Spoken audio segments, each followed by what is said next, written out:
Our topic today is very interesting. The war in Gaza and the allegations of war crimes.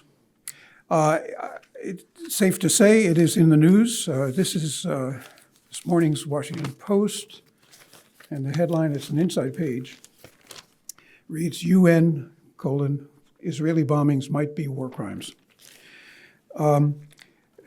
And the story is that the UN, a UN body, the Human Rights Commission staff who have been looking at this, have accused Israel of dropping 2,000-pound bombs in civilian neighborhoods, often without warning. But the allegations go in both directions of war crimes. Last week, the Wall Street Journal reported that Hamas had imprisoned Israelis that it had kidnapped and is holding as hostages in crowded civilian neighborhoods, which may be subject to Israeli bombing.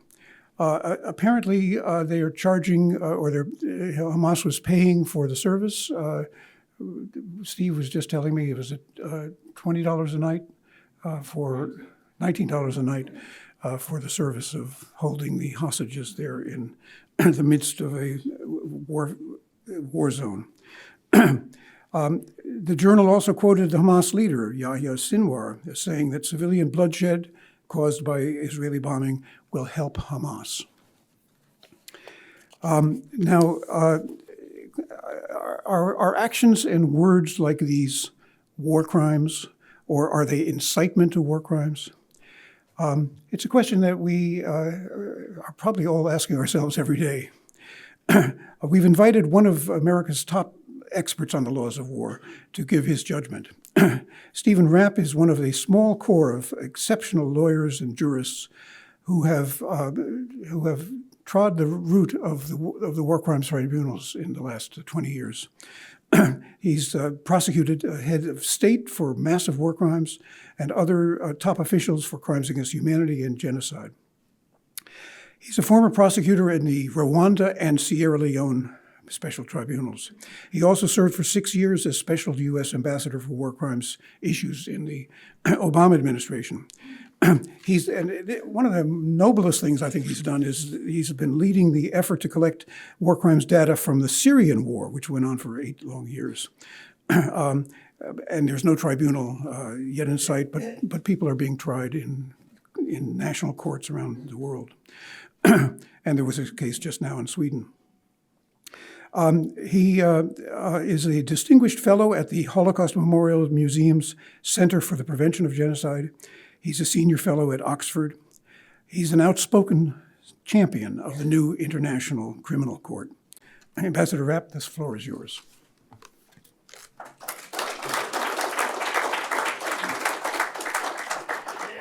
Well, thank you very much for that introduction, Roy, and a great honor to be here with you, knowing what a fantastic job you've done as a journalist, recognized in Bosnia with a Pulitzer Prize for exposing to the world the horrible crimes done against innocent civilians by political and military leaders and in pursuit of their selfish ends.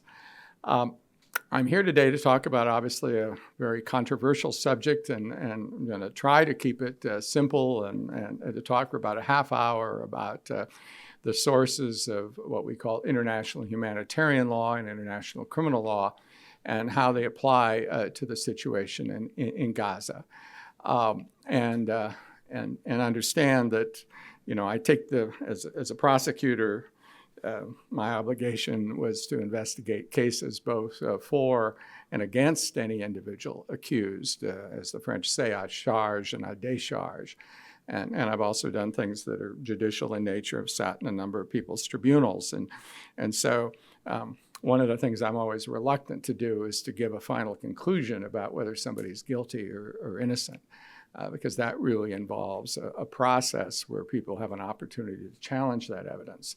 And quite often, even in situations where you think it's absolutely obvious that somebody is responsible, the judicial process can't find that evidence, or it's not presented to them, and people are acquitted. And so,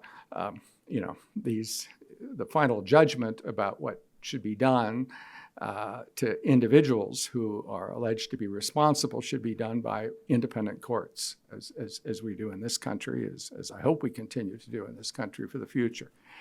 Let me just talk about international humanitarian law and what that is and where that comes from.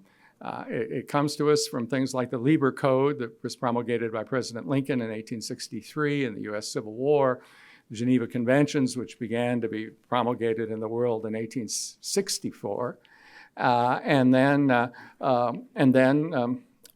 Hague Conventions, which broadened the ambit of international humanitarian law, and then as well the customary rules that states have developed and that have been refined by courts. It's best represented now in the 4 Geneva Conventions of 1949, of which every country in the world, even North Korea, is a ratifying state, and the additional protocols, 1 and 2 of 1977, ratified by a vast majority of states, and that the International Court of Justice has recognized as binding on every state as part of customary law.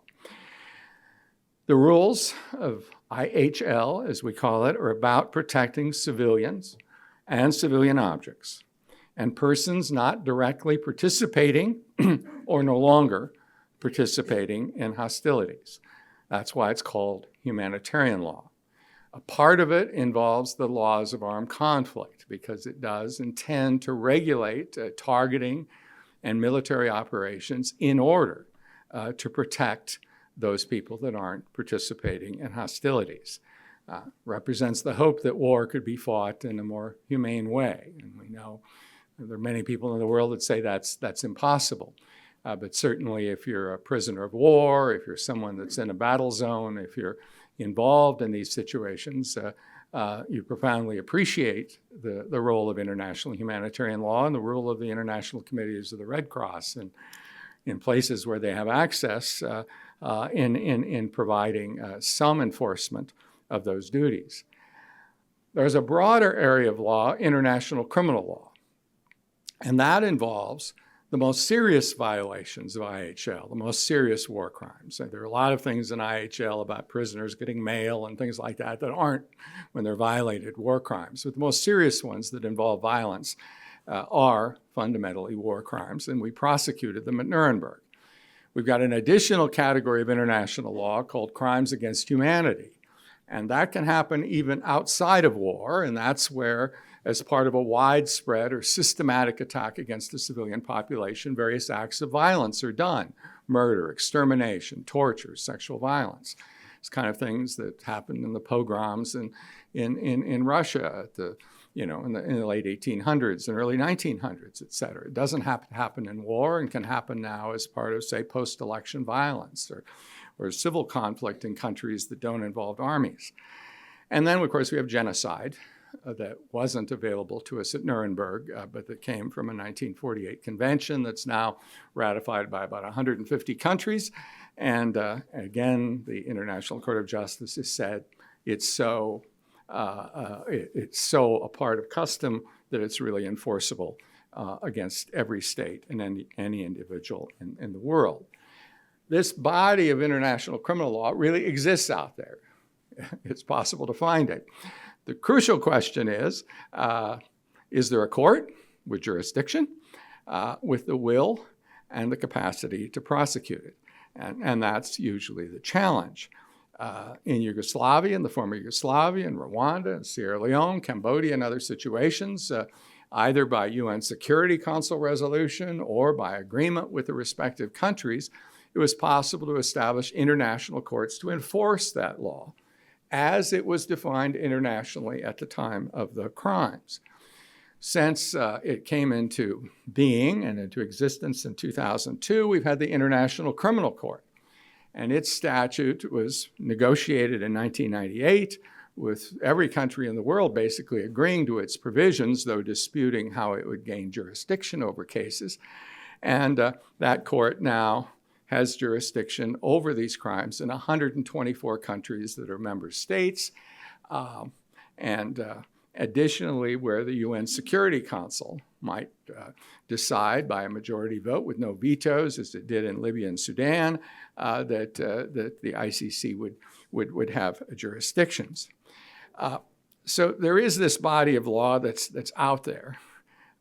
It's important to note that the ICC follows the principle, unlike the one that we did at the Yugoslavia Rwanda Tribunal, at those courts, because we didn't trust the local courts, which are biased, to decide the situation.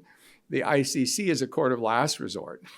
And the whole ICC system is based on the idea, and it was something the U.S. pressed for very hard. My predecessor, Ambassador Sheffer, in particular in Rome, where the statute was written in '98, was complementarity. The idea is this court's a last resort.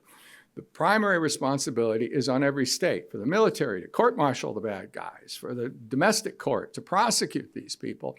And it's only when there's a failure at that level that the ICC even gains jurisdiction. Anyway, that's a rough outline of where the law comes from. What's the effect of all of this on what's happened in Gaza and in Israel since October 7th of 2023? First of all, from the point of view of application of the law, most experts would say we now have a non-international armed conflict between Hamas and the State of Israel. That's like a civil war. And certainly the crimes committed in Israel on October 7th, the murder of 1,200 individuals, 809 of them civilians, 38 of them children, 23 boys, 15 girls. Those were crimes of war as part of this insurgency, as you can call it that, by Hamas against Israel. Then we also have a state conflict. We have a state conflict between Israel and Palestine. Of course, people can dispute what Palestine is, but basically the judges of the International Court of Justice determined in 2021 that because the UN General Assembly, by about 138 votes, had determined that Palestine was a state and would be a non-member state of the UN, and since then there's been another resolution with 143 yes and 8 no that says Palestine is a state, that Palestine is a state for international purposes, and frankly has been a member of the ICC since 2015. And so the conflict, anything that's done in Palestine as recognized, which includes areas occupied by Israel or arguably occupied by Israel since 1967, Gaza, West Bank, East Jerusalem, are part of an international armed conflict, like the conflict between Ukraine and Russia at the moment. Now, this is relevant because under international law, there are somewhat different rules that apply to a NIAC, a non-international armed conflict, and an IAC, an international one. A NIAC, civil war, think Robert E. Lee and General Grant, et cetera, that kind of thing, versus a war between states. And the real distinction is that in a non-international armed conflict, at least according to the ICC statutes, the war crimes more or less have to be committed intentionally.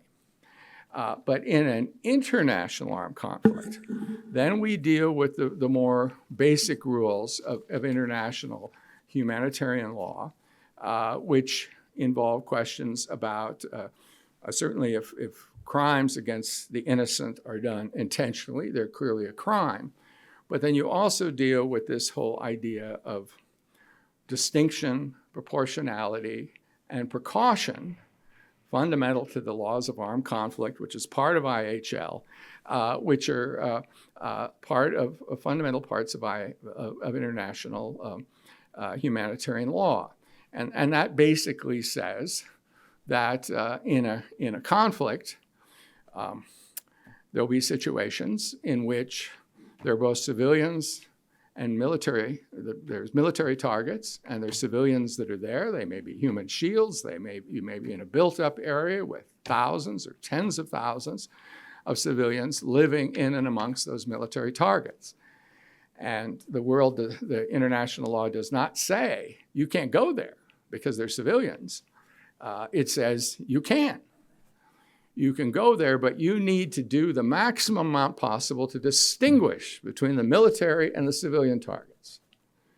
And then, if you use force, that force needs to be proportionate to the military objective that you're receiving, so that if there's loss of human life among civilians, that will not be disproportionate, or as the ICC statute says, clearly excessive to the direct and specific military objective or military advantage that's anticipated.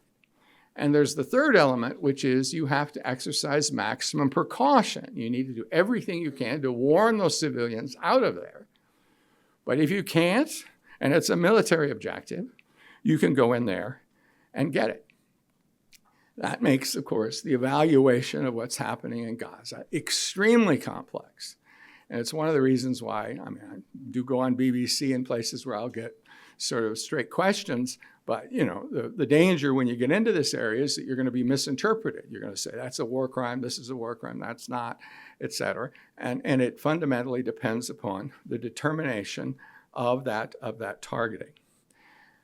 Before I go on to talk specifically about Gaza and the war since October 7th, let me just say, first of all, that it's important to remember that the rules of international humanitarian law, incorporated in the Geneva Conventions and all the additional protocols and all the rules of custom, apply equally to both sides. It has nothing to do with whether one is fighting on the right side, even the most objectively determined right side. You'll find people from the 60s in the age of wars of national liberation and decolonization saying, any violence is possible. Battle of Algiers, blow up restaurants, kill Pied Noir and French colonialists, kill their children, do whatever. You're fighting a noble cause. You're fighting the war of self-determination. There's no exemption for wars of national liberation. No exemption based upon grievances of the most historic and profound sort. You don't attack the civilians of the other side. Full stop. Certainly not intentionally and not disproportionately. And by the same token, if you're defending, it makes no difference whether you're invaded, whether the force that's opposing you is an existential threat to your existence as a people or as a culture or religion or whatever. The rules apply to you, even if they're terrorists or people you call terrorists. And indeed, most dictators in the world call all their enemies terrorists. But whatever that is, the rules still apply. And it doesn't depend upon whether the other side is complying. This is not about some tit-for-tat kind of thing. This is about protecting innocent civilians and people that are not directly engaged in hostilities. Now, in terms of the attitudes here, first of all, we know that the folks on the Hamas side are frankly proud of what they've done. They don't walk away from it. They wave the flag hard and say essentially what they did with those murders and hostage takings are things that they're proud of and that accomplish certain political ends. And indeed, as Roy just indicated, Sinwar is saying that even if 37,000 people have been killed, those were lives well spent because they profoundly weakened the support for Israel in the world. Which reminds us that, of course, one of the most effective tools in wars of national liberation and by revolutionaries and extremists everywhere is to provoke such reaction that they build sympathy for their own cause because the other side overreacts, which is the trap. And many friends of Israel would say to some extent Israel has moved into that trap. That said, the Israel military is traditionally, and Israel's state has traditionally asserted a strong respect for the law. You know, a country that's convicted a president and a prime minister, has a current prime minister on trial. Not something that happens in authoritarian states, albeit they're not for crimes of war, but for corruption or other kinds of more ordinary crime violations. And in terms of IHL, one can, and I've often conferred with experts from the Israeli Defense Forces about their investigations and efforts to hold people to account for crimes. I will say that sometimes their interpretation of the law doesn't always follow the latest sort of interpretations at the international level, but the interpretation that they respect, they try hard to observe. For instance, in the Gaza operation of 2008-2009, what the Israelis called Operation Cast Lead, there was later a report by my good friend Justice Goldstone, former justice of the Supreme Court of South Africa, who was appointed as chair of a commission of inquiry by the Human Rights Council in Geneva, and wrote a report that was critical of Israeli conduct. Which was quite controversial. He identified 36 incidents which he believed the Israelis had crossed the lines in terms of international humanitarian law. In the US government at the time, we encouraged the Israelis to do an investigation of all 36 of those, plus the ones they were already doing. And they did under their advocate general at that time, General Mandelblit, who later was Attorney General of Israel, that began the case against Prime Minister Netanyahu for corruption, actually. So they pursued that. Later, after the 2014 Gaza intervention, called Operation Protective Edge, that my friend Mary Davis, a New York Supreme Court judge, presided over, after that particular report, there had been established by the Israeli government, the Turkel Commission. It reconvened in a second mandate and actually determined that some of the tactics that had been followed by the Israeli military during the Gaza operation of 2014 were illegal, and particularly the use of the so-called Hannibal Directive, a directive that allowed, in a situation where it was feared that an Israeli might be taken alive and taken hostage with all the consequences of that, or taken prisoner with demands for massive exchanges, when there was a danger of that, there was a justification for the massive and reactive use of force in the conflict zone.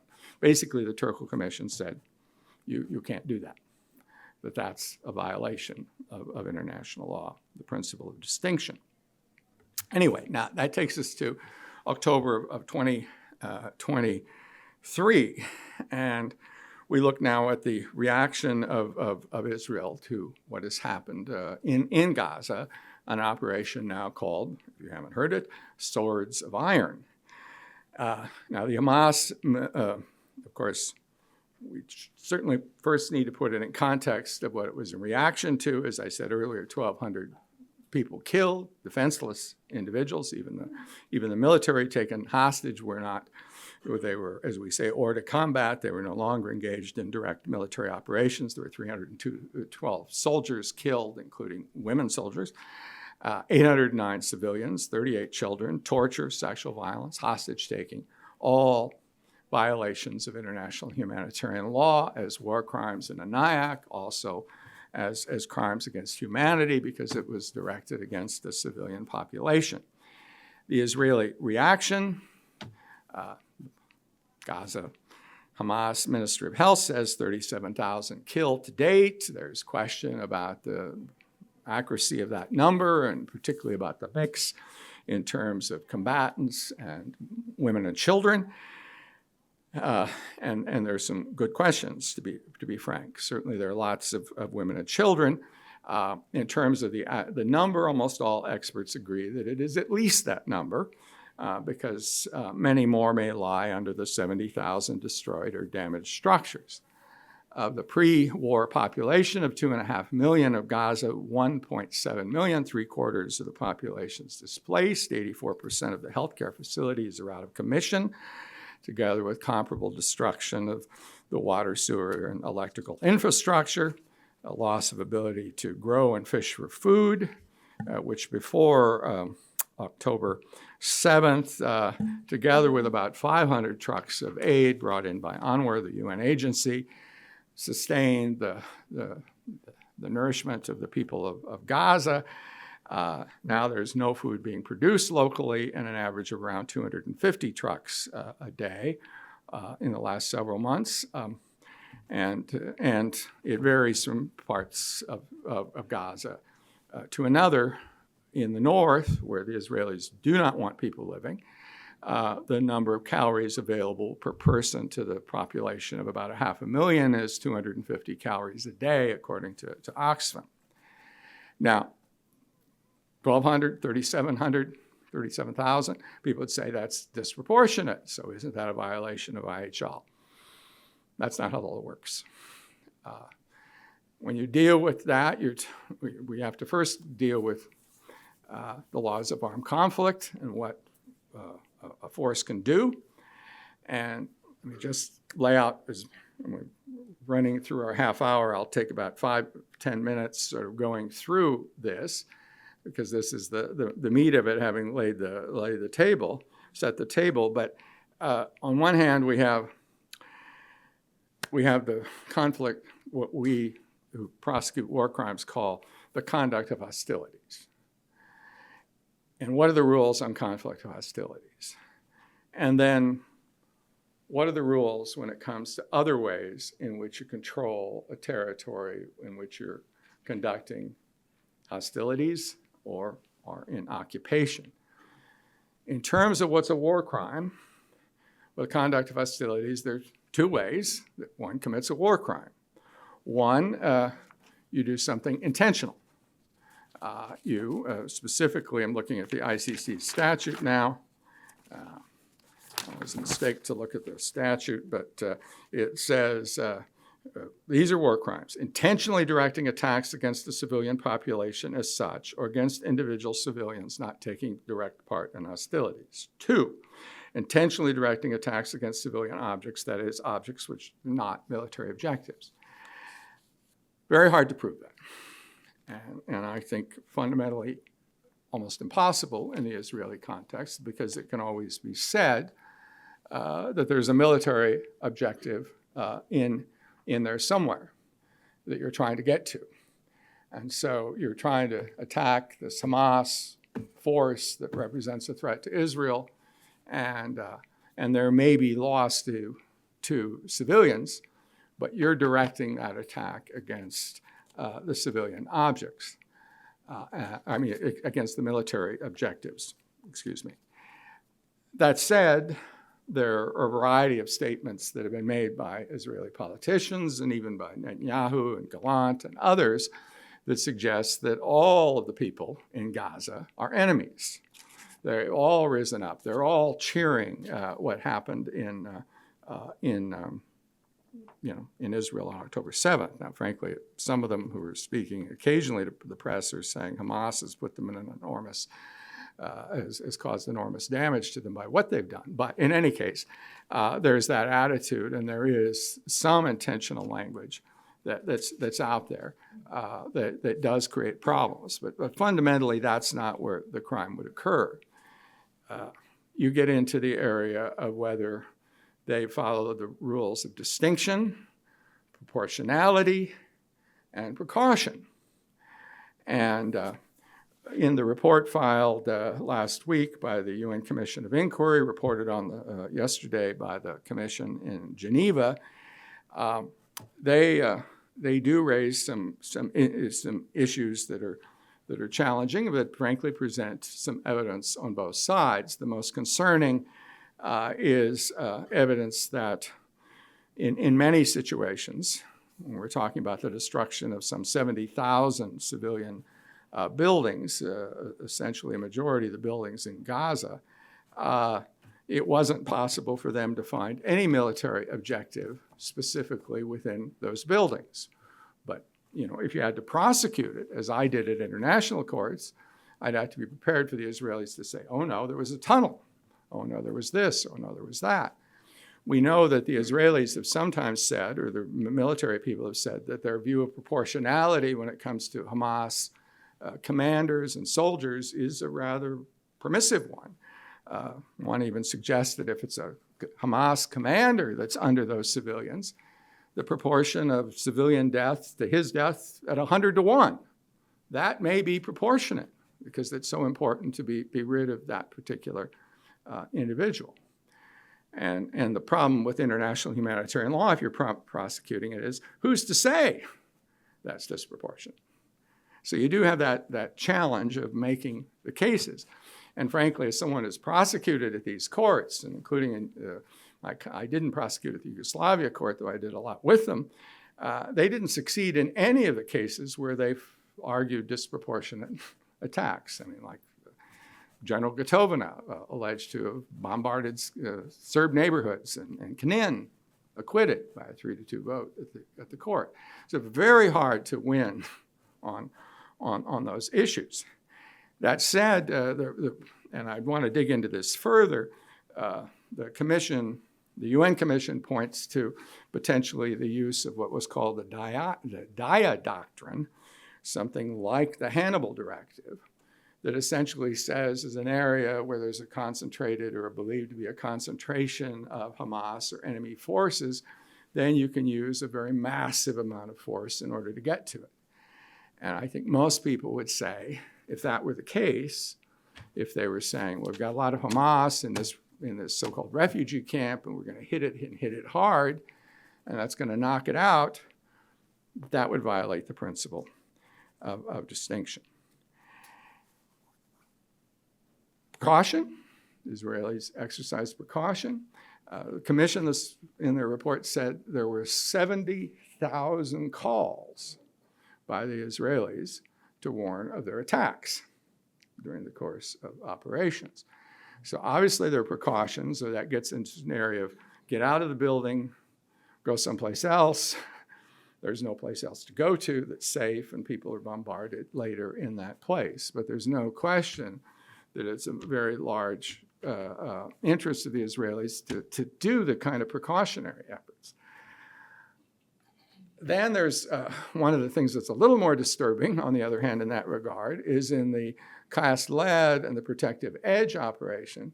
The Israelis were very proud of what they called knock-on roof, where they would hit a roof of a house that they were going to hit with a blasting cap, so to speak.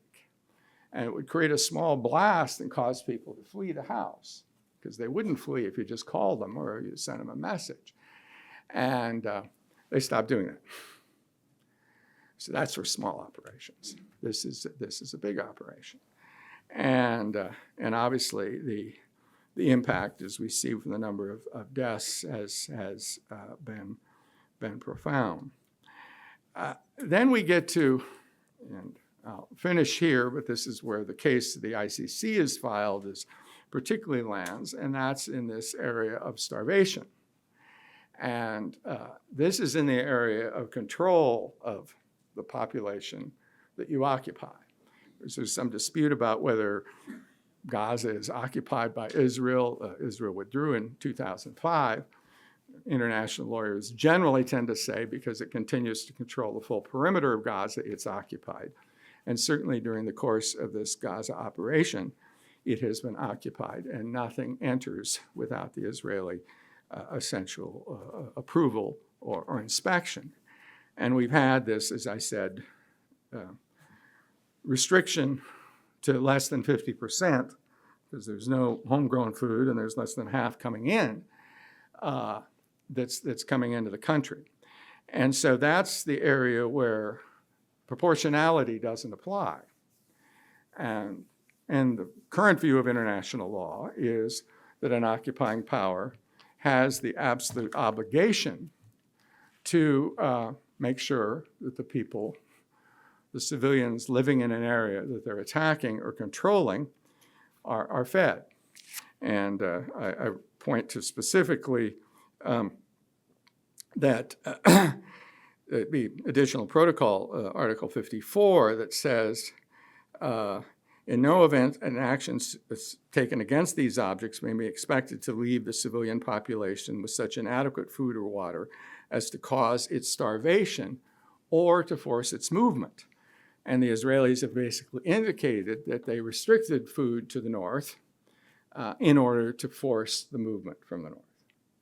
Well, under the Geneva Conventions, additional protocols, that's crime.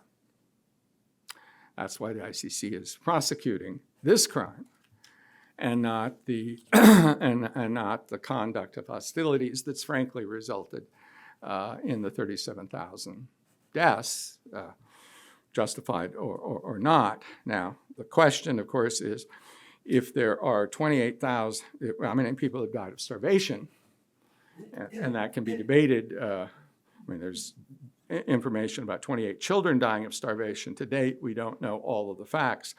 But the crime does not require that it actually lead to starvation. It only requires that you conduct yourself in a way that essentially limits the food that's available through inspections, through control of ingress and egress, et cetera. So, I mean, we can get into where this lies, and it's not a slam dunk by any means. And understand that the case in the ICC has been filed by the prosecutor against Sinwar and two of his deputies, and against Netanyahu and Gallant, is still before the judges, where it filed on May 20th, a month ago today. In the Ukrainian case, they took about 5 weeks to decide. In the first Bashir case, that took 7 months. So we don't yet know what will happen in that case.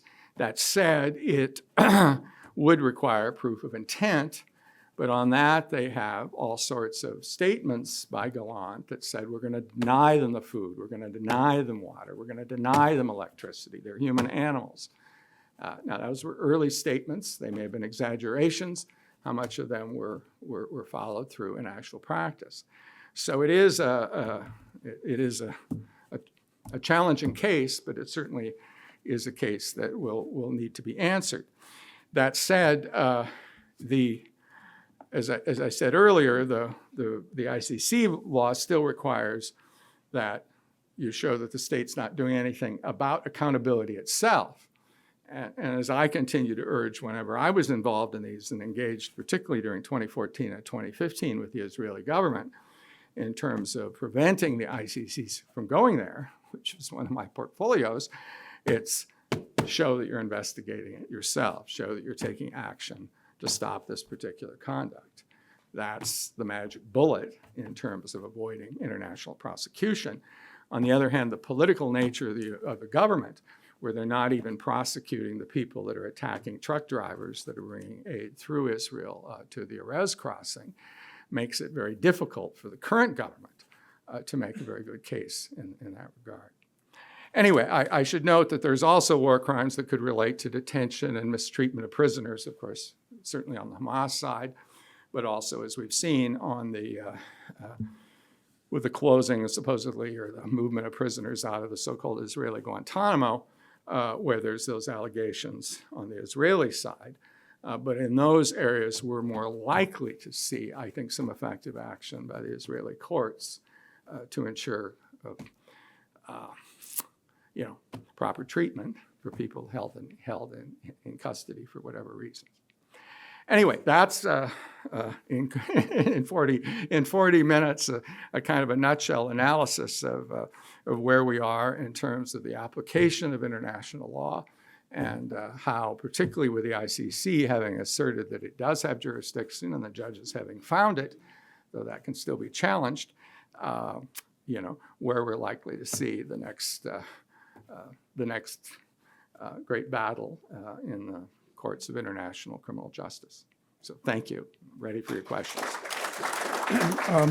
You mentioned there are now at least 3 instances at the UN, in the UN family, that have issued reports or accounts that have been highly critical of Israel and for the most part also of Hamas, and maybe it's not totally even, but it's significant. You have the Human Rights Commission report, which you've just now cited from this week, the International Criminal Court, and the International Court of Justice.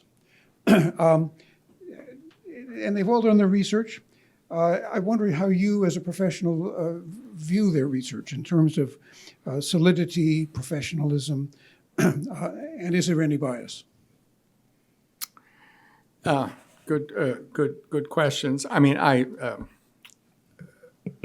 the first is one where the U.S. answer is fairly straightforward. We generally thought that the UN Human Rights Council, of which we're a member, tends to take a biased view on things on Israel, has an agenda with like 14 items on it, and a permanent item of agenda is number 7, what Israel's done badly in the last 3 months, et cetera, which doesn't even have to be added, et cetera. So, and their criticisms, in particular, what the Indian commissioner on the commission that's chaired by Navi Pillay has said in the past.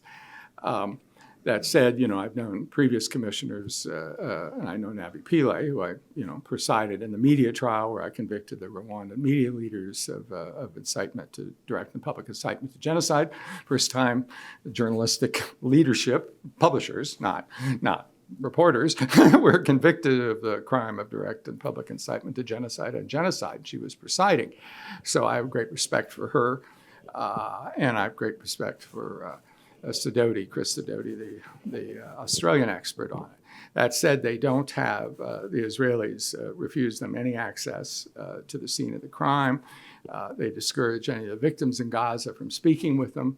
So their sort of access to information is limited, et cetera. And that's, and of course, as a result of that, they tend to be, if one reads their reports, often tentative in their conclusions. I don't see obvious bias, to be frank, in the conclusions that they've rendered to date, but they, maybe going beyond the things that can be proved. But in any case, I think they're trying hard to do their job. The ICC is. Obviously, the International Criminal Court's full of people that I've worked with in the past. I'm not a particular friend of the current prosecutor who defended Charles Taylor, the president of Liberia, and walked out of court and blew up the court on the first day of trial. He was a very aggressive defense attorney, et cetera. Now he's the prosecutor. But I certainly know people working on the team. It's led by Brenda Hollis, who's the, view as senior to me in terms of U.S. leadership on these issues, having been the chief prosecutor at 3 tribunals, including most recently Cambodia, and having been a career Air Force colonel, judge advocate general, et cetera. And she's the person that put together the charges against Netanyahu and Gallant. So Air Force JAG did that.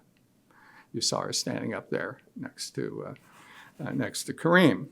So I don't think they're biased. And of course, they sought the advice of 6 international experts, admittedly all with a bit of a British orientation. No, Britain opposed this, including Ted Marin, the very, the American-Israeli judge of the International Criminal Tribunal for the former Yugoslavia for 20 years, sometimes who was acquitted people who I thought were guilty, like General Perisic, for instance.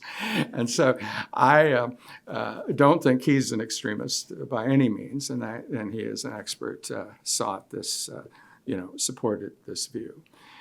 As far as the ICJ is concerned, its decision on, people can complain about the allegation of genocide against Israel, and I don't believe that we have a genocide being committed by Israeli authorities against Palestinians.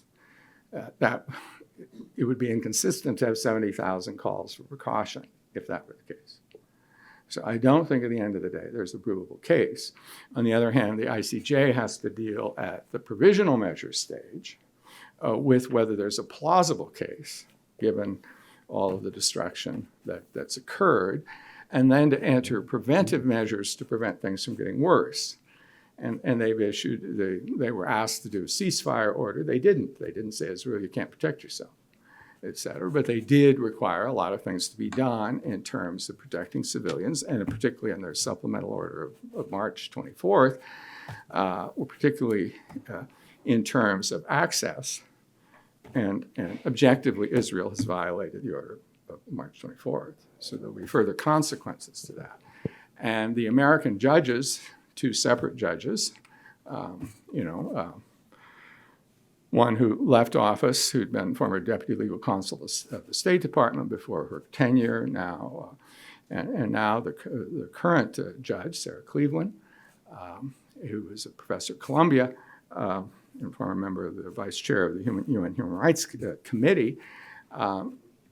The U.S. judges, as did every but 1 or 2 other judges of the 15 to 17, voted for those resolutions, and they're persons that are very, very competent in international law. So anyway, I don't think, I mean, as I say, the closer case is on the UN Commission of Inquiry. Anyway, next question. Yes. So let's go to the first question. Sure. Robert Ruby. Sure, I'm Robert Ruby. 2 quick questions. If you look at the really heroic efforts by the special courts for the former Yugoslavia, Rwanda, Sierra Leone, Lebanon, Cambodia, one thing that distinguishes them is that in no case has a sitting member of government been brought to those courts. It's always been people who have lost power. And I wonder if that is something that is foreseeable to bring someone who is still in power before a special court. This is continued, of course, with the ICC warrants against Putin and members of his government. They're in power, they're not before a court. One quick follow-up question. Do you see any circumstances in which the United States would ratify the Treaty of Rome? Well, very good question. Do keep in mind that when Louise Arbour was prosecutor of the Yugoslavia Tribunal, she indicted Milosevic in May of '99 during Kosovo, when he was in power in Belgrade as president of then called Yugoslavia. Within 15 months, he couldn't steal enough votes to remain in power. He was succeeded by a fellow nationalist, albeit not a war criminal. And then it was 9 months after that he was on a plane to The Hague. And thanks to the courageous Prime Minister of Serbia, Lindich. But so him becoming an international pariah, profoundly weakened his position. And indeed, the U.S. wouldn't go to the donors conference in June of 2001 unless he was surrendered. And later on, with other people, the EU got into the act that you can't join the EU, you can't even come into the anteroom unless you comply with these orders. And so that was very, very important. When my predecessor charged Charles Taylor in March of 2003, he was in President Monrovia, fighting and committing horrible war crimes against the civilians trying to destroy an insurgency that then threatened him. He attempted to arrest him in June at a peace conference. He came back, killed 2 of his ministers, but within 2 months he couldn't hold on to power, went into exile, and within 3 years, with international pressure, particularly from President George Bush, brought to trial. So it is possible, but usually they're out of power by the time they go. It is important that the ICC, when it came to the Kenya cases, did get then President Kenyatta to come to the court and to appear, but to be excused for most of the days of the trial, et cetera. Of course, it was at a time when the powers that be in Kenya were creating a lot of difficulty for the court in building its case, and those cases ended up failing. And I think that your examples of courts like the Cambodia, Cambodia, which we can debate, but obviously tried a former chief of state and convicted him of genocide and crimes against humanity, and Sierra Leone, which is a special court, an agreement between the country and the neighboring country. neighboring countries, but also the United Nations. Those courts were successful. The ICC, it's been easier to demonize that court and to say that it represents northern neo-imperialist kind of interests, et cetera. And so it hasn't been as successful, and it hasn't had the kind of leverage that states like the United States were willing to supply in the cases of Taylor and Milosevic. But it can work, but it takes more than just a warrant of arrest. It takes states that say this is fundamentally part of the rules-based order, and if you want to be part of the rules-based order, you got to comply with this one too. So, and we've moved away from that. There's no question. During Bashir was overthrown in Sudan, he's been under an arrest warrant, and during the Trump administration, Pompeo basically allowed the state sponsor of terrorism designation to go off of Sudan without them giving up Bashir, because he didn't want him to go to the ICC. Now, he was, like Milosevic, already in jail for other charges. It would have been quite easy for them to have sent him north, and that would have sent an important signal to people in Sudan when we see the genocide now happening in Darfur again, and with El Fasher and the horrible violence that's happening there. Next question, U.S. joining the ICC?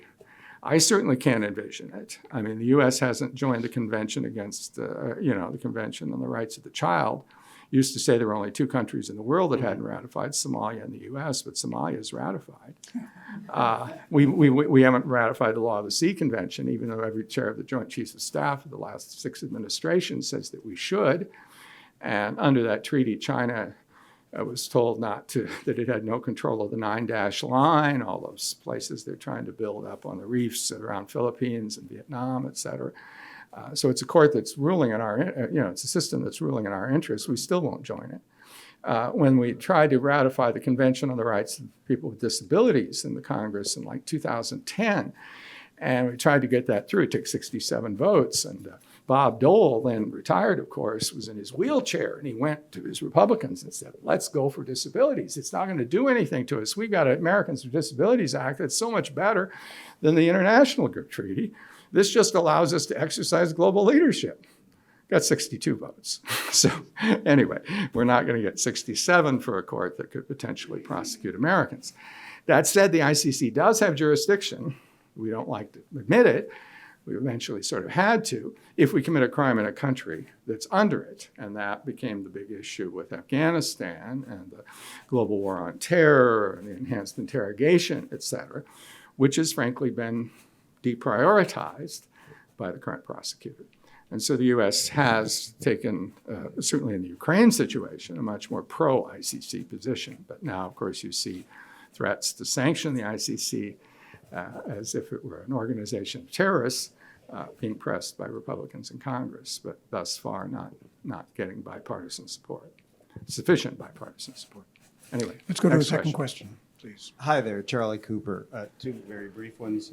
First, you didn't mention withholding medicine and attacking medical workers. Is that part of the international humanitarian law? Yes, definitely. I did refer to the fact, I was quoting the World Bank that said that 84% of the hospitals and medical facilities have been damaged or destroyed. And of course, we have assertions that, underneath particular hospitals like Al-Shifa, there were Hamas tunnels and that there were doctors involved in pro-Hamas activities, et cetera, which, we haven't really been able to completely verify. Medical facilities are entitled to protection. I mean, the oldest norm in international law, the Geneva Conventions of 1863, say you can't attack hospitals or medical workers. And we made a big deal out of it in Syria and other places. So it is an issue. On the other hand, if it is a military target, then it loses that protection. But part of, the ICC case does not simply involve starvation. It involves the means of survival. It's a broader crime than that. And so there is asserted in there that various things are done that essentially deny the civilian population, and certainly those that are seeking medical care in a conflict zone with horrible injuries, adequate medical care and support. And then And so shipment of medicines that in. would that would fit. That would be included. Right. Maybe it's out of bounds, but the State Department issued a report about whether Israel was obeying humanitarian law vis-a-vis U.S. laws that require that we don't provide military aid where certain humanitarian laws are being violated or where there's no distinction made with civilians. And it seemed like Israel was given a pass for being willing to investigate. Do you have any comments on that? Well, I mean, and I'm no longer in U.S. government. I mean, if you recall at least the leak stories, my former office and 4 other bureaus in State Department plus USAID believed that the aid should be restricted because of these violations.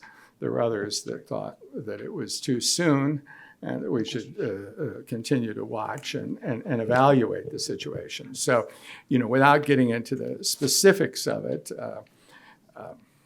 I would have probably been in there advocating for the position that my former colleagues are taking, that we did have the restriction. Obviously, we still have President Biden, with the consternation of Prime Minister Netanyahu, restricting only the 2,000-pound bombs, et cetera, which he'll be talking about in Congress, presumably on the 24th of July. And, I do think that the evidence of the use of those 2,000-pound bombs, which, by the way, are not very effective against underground tunnels, they're much more effective in destroying buildings. You need other kinds of ballistics that actually are capable of sinking into the ground if you're going to destroy underground tunnels. So they really are not a weapon that you would use and that the U.S. wouldn't use in a built-up area like Gaza. So I do think that there are reasons to restrict aid under particularly this presidential memo number 20 that the president issued last February. Yes. Thank you very much. Sure. Let's go to the next question. I take it we have no questions from the Zoom audience, but we remind the Zoom audience that we will accept their questions gladly. Just please submit them under the Q&A function of the on your screens. Yes, Frank. You want me to? Yes, Go ahead. Go ahead. please. Yes. For the 75-year duration of this conflict, we've been told that the solution is a 2-state solution. In your opinion, does the current event involving Gaza and Hamas and Israel preclude a 2-state solution? Is that even remotely possible now, in your opinion? I mean, understand, though I was a diplomat for international justice, I don't want to evaluate precisely what we're doing in these sort of diplomatic efforts. I tend to think that the chances of this two-state solution are weaker now than they have ever been, and that Israelis would tend to view the two-state solution as just creating more territory to attack them from. And so you're I think, going to find it very, very difficult to do that. And so I think as much as I think that's the better solution, and obviously the U.S. continues to push for it and offers incentives, continued rapprochement between Israel and Arab states, particularly Saudi Arabia, and are dangling that out, I don't think it's very realistic at this point. And I think fundamentally one has to deal with this from the point of view of protecting the rights of people in Gaza and the security interests of Israel, and find solutions that meet those needs, et cetera. Those aren't easy. And obviously, if we continue to work toward a two-state solution, and there are openings to it, but people like Daniel Levy, who was part of the negotiation of Oslo, and he's, of course, very, very much opposed to his current government, don't think there's much chance now as much as he worked for it for his full career. Let's go to the next question, please. Hi, Rhonda Cooperstein. several months ago, Raz Siegel and Omer Bartov, Israeli genocide scholars, are you familiar with them? No. Oh, well, they put out a statement signed by 500 other Holocaust and genocide scholars saying that, yes, Israel is maybe not actively committing genocide, but they are in the process of genocide, and that it's been ongoing, and that this is definitely fits into that category. And so, and looking at it from my point of view, it seems that what they say is right. So how can we make that determination when there's so many different opinions? How will we be able to evaluate? Well, I've been talking about war crimes and crimes against humanity specifically, and not about the crime of genocide. I mean, I've prosecuted genocide, and we're the only people in the world that's gotten a lot of convictions for the crime because they only happened at the Rwanda Tribunal and with Srebrenica at the Yugoslavia Tribunal. It's very, very hard to prove a genocide, and the fundamental point is the intent to destroy a people in whole or substantial part. And it's in that area, even though we have some extremist statements by political people, which could qualify as incitement to genocide. Even Prime Minister Netanyahu talking about Amalek, if you know this Samuel, that 1 Samuel thing about the Lord said to Saul, kill all the Amaleks, kill their women, kill their children, kill their donkeys, their horses, their asses, etc. Leave nothing. And he says, I wear the sword of Amalek, etc.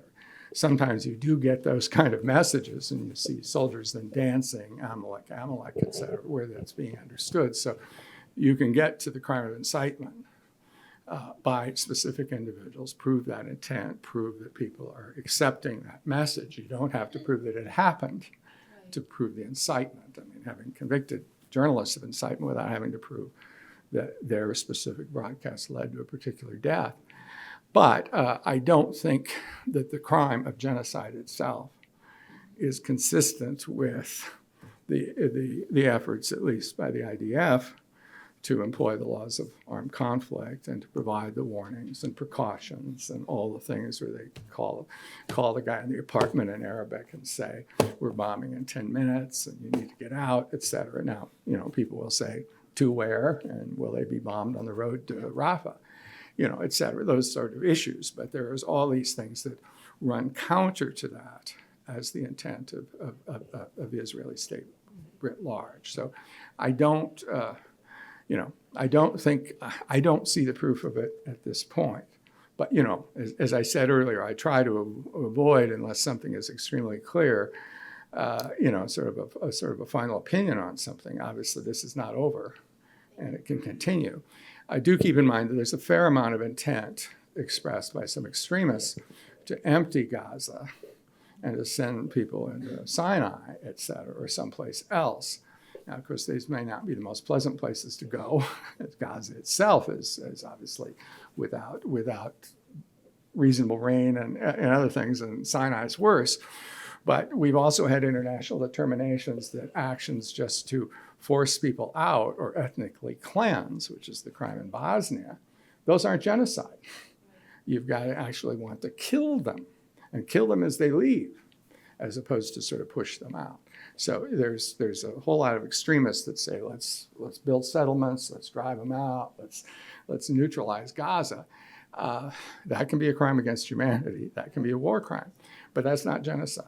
So as I say, it's a difficult crime to prove, and proving the intent on the part of individuals that are consistently in control of the state, I think is much more difficult. This will, however, be before the International Court of Justice eventually, in this case brought by South Africa, on which several states, including some of our friendly states, have now joined as supporters. So, but that case, unlike the provisional measures, won't be decided for another 3 or 4 years, to be frank. Thank you. Once again, are there any questions from the Zoom audience? Okay. One more question. I will skip Gaza. Since you mentioned Yugoslavia, I am originally from Kosovo. Last week, Kosovo celebrated 25 years of liberation. Congratulations. Next year, it will be 30 years of Dayton Agreement. My question is, why European Union and US still want to keep frozen conflict? Well, a good question in terms of I mean, I think when it comes to Kosovo, we'd like to have countries recognize Kosovo. If you're talking about Bosnia, we are, the Dayton arrangement of political power sharing based upon ethnicity, et cetera, creates a straitjacket for politics. I mean, I will say I'm an optimist who always sees even a damp glass as half full, but people tell me that the uprising of youth of all religions and backgrounds in Bosnia several years ago offers some hope of that situation moving on. At the same time, of course, we've got Dodik in Banja Luka still saying there was no genocide, there was nobody killed in Srebrenica, et cetera. So there still is the denial. I mean, there are things that issues that have been with us for decades, frankly, if not for centuries, that are hard to get past. But all I can say about Dayton at 30 is and Kosovo at 25 is that we have peace and people aren't being ethnically cleansed, locked up in the kind of prisoner of war camps with barbed wire around them and starved to death and raped, as Roy documented. So we don't have those crimes, and I hope that there's a better future there, and we need to continue to engage because obviously it's necessary for humanity. I will say one thing just about international justice. I remember having a conversation with Richard Holbrooke before he died, and Holbrooke, of course, obviously a peace guy and not a justice guy, was a big fan of saying that Dayton would not have happened and not succeeded if Richard Goldstone had not indicted Mladic and Karadzic, because Mladic and Karadzic would have turned up and they would have blown it up, et cetera. And so sometimes international justice serves the interests of peace, though sometimes their intention. So thank you. Let's take one last question.